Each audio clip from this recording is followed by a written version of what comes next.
Sign up for the Confessions of a Marketer newsletter at confessionsofamarketer.com/newsletter. On episode 43 of Confessions of a Marketer, we're talking about the future of marketing. We have Jeremy Goldman, host of the FUTUREPROOF podcast, in to talk about the future of marketing. We'll get to that chat in just a moment. Coming up, we have SuperUnion's Chief Creative Officer Greg Quinton joining us to discuss great design and more. And soon, we'll also be joined by Beth Monahan of Inkhouse to discuss fear and the future of PR. Lots more in the works here on the pod, so stay tuned. And as I've told you before, I've got a new podcast I've been cooking up with influencer and investor Garnet Harriman, the Innovation Podcast. We've got a couple of new episodes available with interviews from Garnet's trip to CES, and we're also just about to launch a couple of episodes on experiential marketing. You can subscribe pretty much everywhere you get podcasts and listen at theinnovationpodcast.co. On to Jeremy Goldman. Jeremy does a lot of thinking about the future of marketing. We talk in this episode about how data is disrupting marketing, how marketers can future-proof their careers and marketing approaches, and what 2019 holds for we marketers. Hope you enjoy the chat. Let's get to it.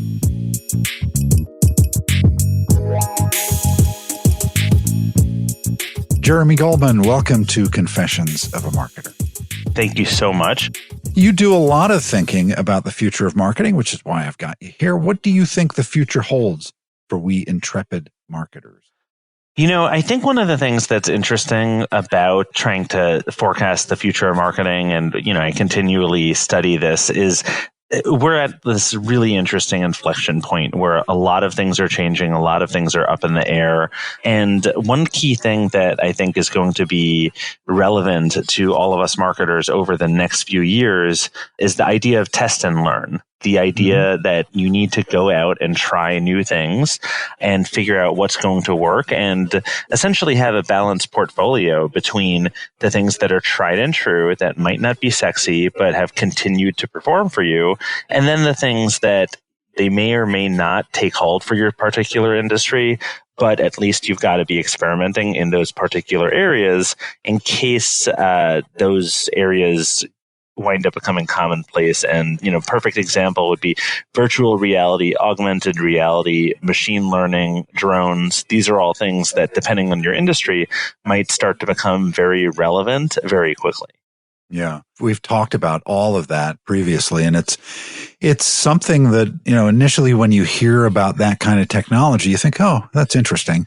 And I didn't initially think that it could be a big part of marketing, but that it would be a big part of movies and TV and so forth. But it looks like it's going to be part of mainstream marketing fairly soon. Yeah, and I think one of the things that's fascinating is if you study the history of marketing, one thing that you'll see is that new things show up, new technologies, and people sometimes try to use things for marketing that wind up being used, like you said, for other industries and for other functions far more than marketing. And then the opposite is true. Sometimes things show up and then they wind up getting co-opted by marketers. SMS notifications is a perfect example. It was something that was essentially around for years before marketers ever said, hey, let's try to do something here. Yeah. And especially in the U.S. The U.S. was kind of late to texting, and suddenly it kind of took America by storm. Oh, very much so. Absolutely. So how about data science? I know you do a lot of work in data science, and we've talked to quite a lot of people on the podcast about data, CMOs, marketers, people in the agency world. How do you think the data will transform marketing? So I think one thing that's interesting is that we have had data in marketing forever. We just haven't had nearly as much as we have now. And I think that there's going to be a shift towards actually making the most of particular data points and not obsessing over collecting as much data as possible.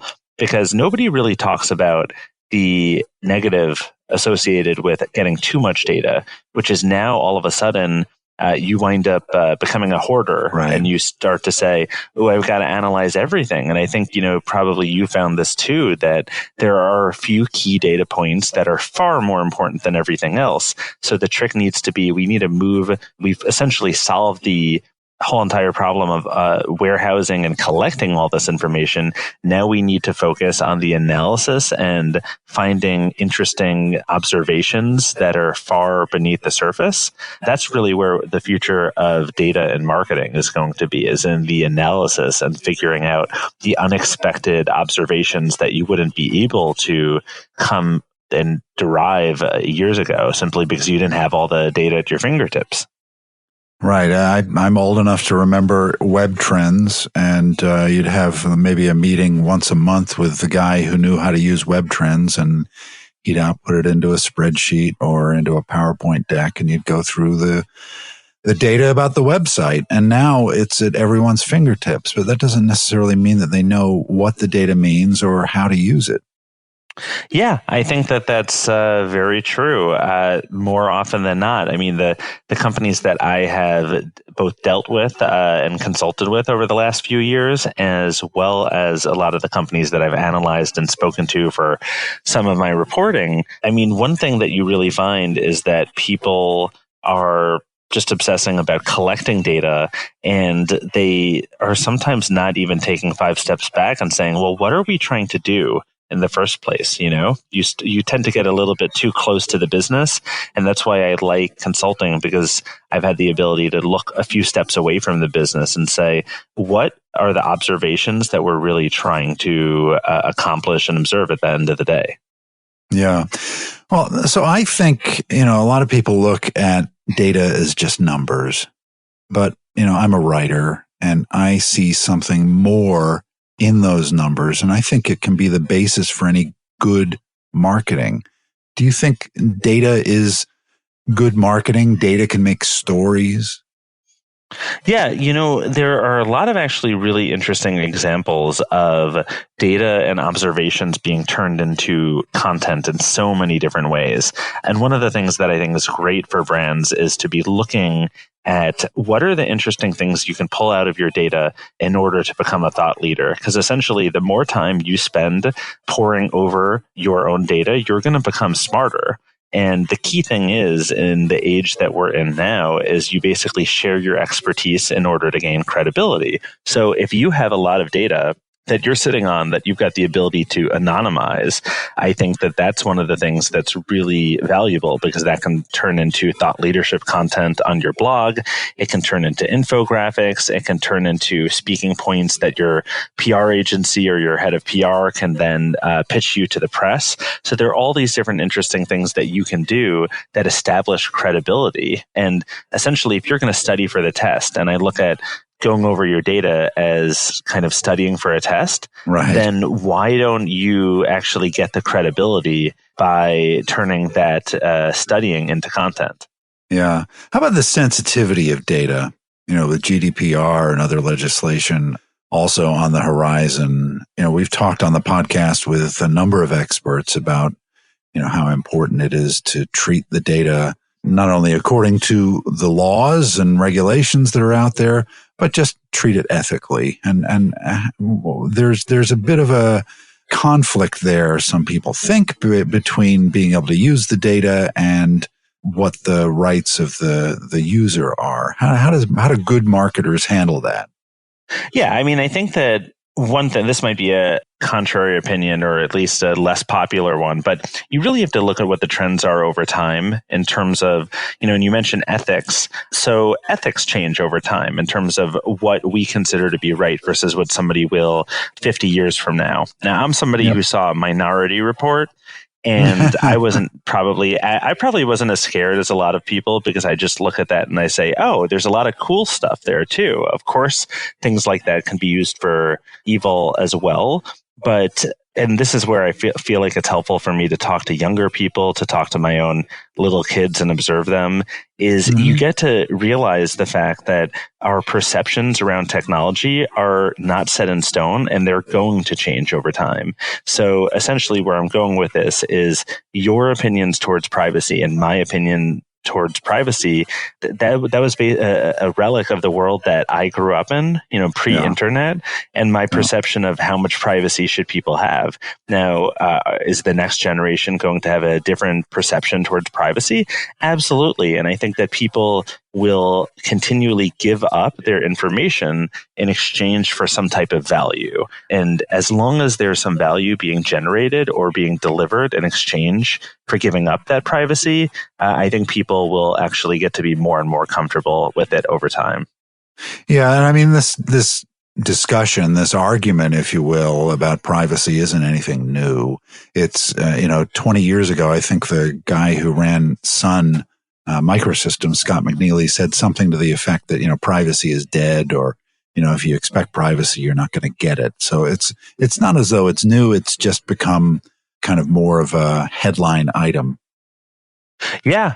I think that you're right about that. And, GDPR definitely pushed it to the headlines. And it's essentially something that customers, what I do agree with, and this is a mainstream opinion, is that customers more and more are going to see that there's some type of value in their own personal information. I think people will also understand that you don't want to be exposed to the world as a single user. But this is my belief that people in the aggregate will be more and more comfortable. And frankly, this has happened already. You open up your new Apple computer and you need to agree to 9,000 pages worth of end user license agreements, and you just click OK. So the understanding is that if you are an anonymized piece of data, that's something that people are more okay with, as opposed to when it sounds like Facebook is giving Spotify and Netflix the ability to actually read your own private messages. That's where it gets a little bit creepy, because you're no longer feeling like you're an anonymized piece of data, but you're a singular, entity, and that's where it gets dicey. At the same time, these big companies like Facebook say that they can't do certain things because it takes too much time, or there's just too much data out there. And then on the other side of the coin, they're letting Netflix read your private messages. It just seems like one can't be true if the other one isn't, Yeah, that's interesting. I think that Facebook also is, in particular, had an issue with governance in this area. So part of its governance, part of it is really just PR and controlling the message. So if you're going to screw up, then admit your fault and don't kind of have 18 different admissions that trickle out over time. But, when we talk about data and privacy, and you look at recent big hacks, such as, Marriott was a big one, Warby Parker was a big one somewhat recently from the time we're talking. I think when you look at all of those, you have to kind of look at it in the sense of the way that the British were bombed during World War II, where you just kind of get used to it, and it's a cost of doing business. If a major hack happens every day, then no major hacks happen ever, because we just get used to it, and it's not something that the customer freaks out about. It's more of the new normal. Yeah, that's a good point. That defenses will only get you so far, and I've worked in the security space, and it's not a question of if, it's a question of when. And it's going to happen. So you kind of have to prepare. You have to have a plan in place as a company to deal with it, and deal with it honestly, because it's impossible to prevent. You can kind of put up, firewalls and other defenses, but eventually someone is going to figure out a way to get in. And sometimes that's from within the company, but a company needs to deal with that honestly with its customers. Oh, yeah, absolutely. I mean, I think one thing, and I forgot who said it originally, but it's not the crime, it's the cover-up. So companies screw up all the time, and there are plenty of companies who they get through it gracefully because they admit fault and then they move on. And then there are some situations where even a company screws up in a way, but solves the problem in a manner that actually gets them more credibility as opposed to less. And it's always interesting to see when that happens.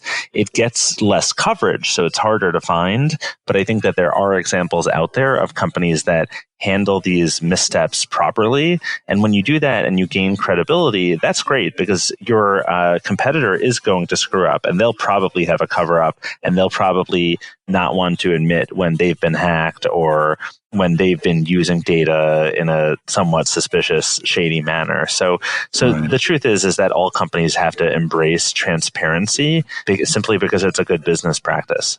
Yep. Okay, let's get back to the future. Knowing that nothing in the future is assured, how can a marketer future-proof their marketing approaches and maybe their career too?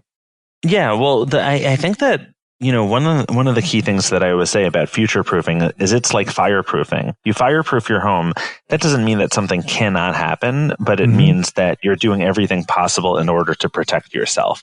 So one of the top things that I always advise people to do with respect to protecting themselves is understanding what are the barriers towards any new marketing technology, what's going to become commonplace and what's not going to, what works in one industry and what won't work in another. So you take drones as a perfect example. That's something that if you have an e-commerce related business, or if you have a surveying and mapping business, that might be something that's very relevant. And then for other functions and other industries, it would be entirely irrelevant.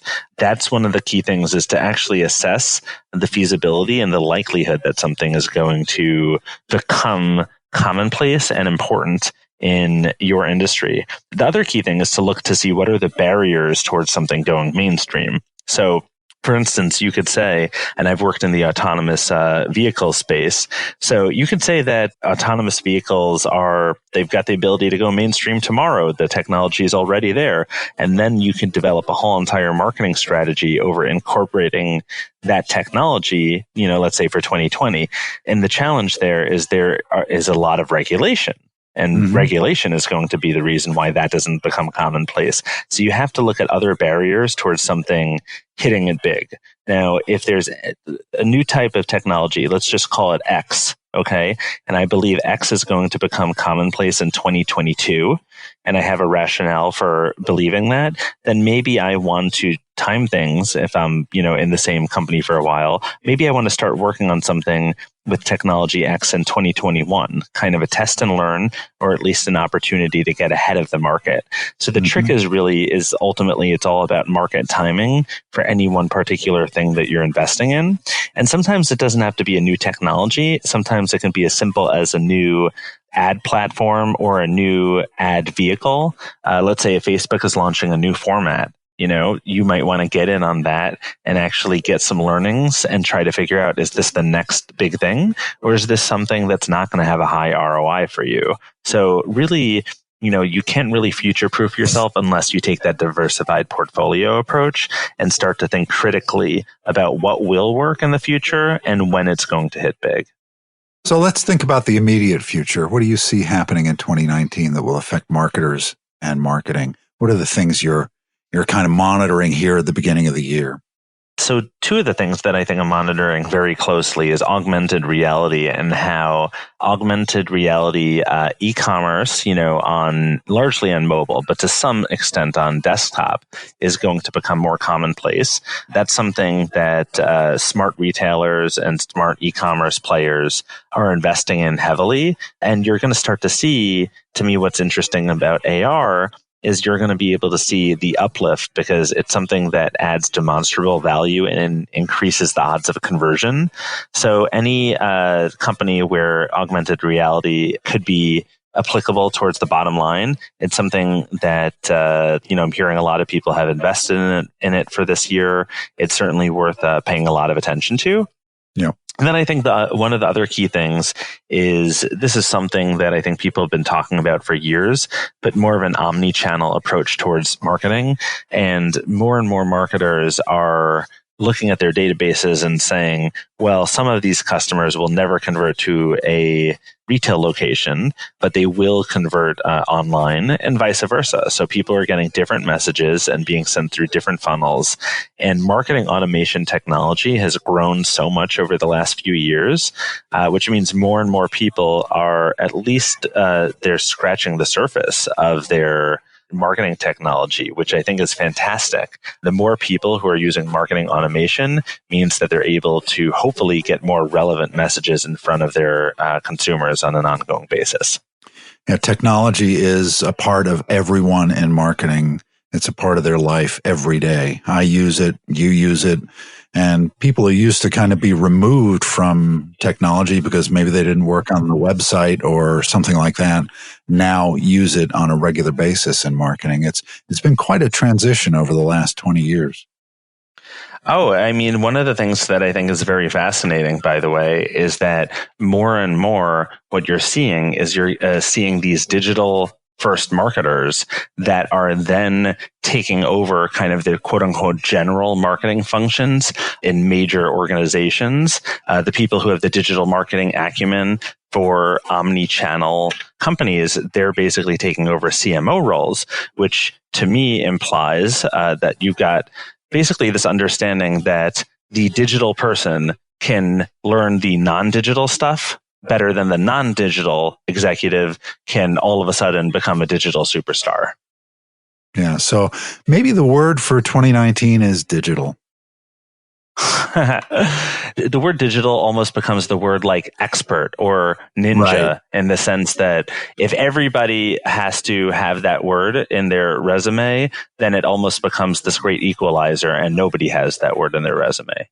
Yeah, but I still read about companies that are doing digital transformations, and I'm thinking to myself, well, come on, it's 20 years ago that this stuff started, and you're still telling your shareholders you're doing that? It seems kind of ridiculous to me. You're totally right. But at the same time, I mean, this is the world that we live in, where we have a lot of people who get up, and I'm sure you've seen this too, people who are speaking at major conferences saying, look at all the great stuff that we've done. And the reality is they haven't necessarily done most of that stuff, or they've just done something in a small pilot. And these large companies move very slowly. And part of why they move very slowly is because they're looking at their three big monolithic competitors who move slowly as well. And they're not looking at the small players who are moving in a very nimble, agile fashion. So that's really what you have to watch out for, is the fact that there are these companies that don't have to undergo the digital transformation because they're digital native. And ultimately, that's where I see the challenge for the large multinationals is, can they find a way to move a lot quicker and not look at their, really slow gargantuan competitors? Can they look at the little guy and say, that's the guy that we have to compete with? Well, this has been great, Jeremy. Thanks for joining me. It's been a fascinating discussion, thinking about the future, thinking about data, and looking into the future with you. I really appreciate it. Oh, yeah, it's my pleasure. Thanks so much. Thanks to Jeremy for being here. Next time, SuperUnion's Greg Quinton on great design. So stay tuned. This episode of Confessions of a Marketer was written, produced, and edited by yours truly. T. Jordan of A-Class Productions wrote the theme music. Confessions of a Marketer is a trademark of Reed Edwards Global Inc., and this episode is copyright 2019. I'm Mark Reed Edwards. See you next time.